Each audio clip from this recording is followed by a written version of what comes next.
பட்டியலிட்டு பாருங்க.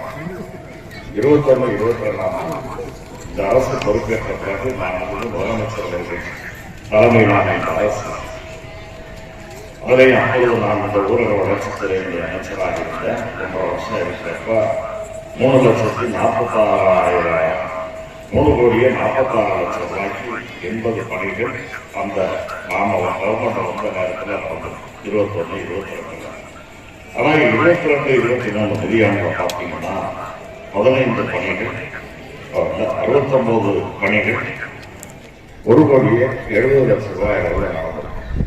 இப்ப இந்த ஆண்டு 23, 24 நிதியாண்டுல 215 பணிகள் ஏறத்தாழ 10 கோடி அளவில் 9,95,00,000 ரூபாய்க்கு நடந்தது. ஆக இது ஒரு 16,17,00,000 ரூபாய் அளவிலான நிதி இந்த 3 ஆண்டுகள் நிறைவேறுவதற்குள்ள இந்த ஒரு ஊராட்சி. ஆனா இந்த ஒரு ஊராட்சியிலிருந்து எவ்வளவு அரசுக்கு வரியாக போயிருக்குன்னா இதுல ஒரு 5% கூட மக்களாகி நாம் செலுத்துகின்ற வரி அரசுக்கு போயிருக்காரு.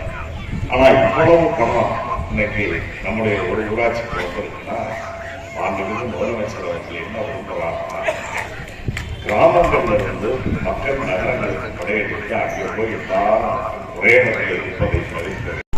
சரி, அப்படி ஒரு இடத்துல போய் குடியேறுவதை நகரத்திற்கு படையெடுப்பதை மதிக்கணும்னா அந்த மக்களுக்கு தேவையான அடிப்படை வசதிகளை அவரவர்கள் இருக்கக்கூடிய கிராமங்களில் உருவாக்கி தர வேண்டும் என்பதுதான் முதலமைச்சர் அவர்கள் விரும்புகிறார்கள்.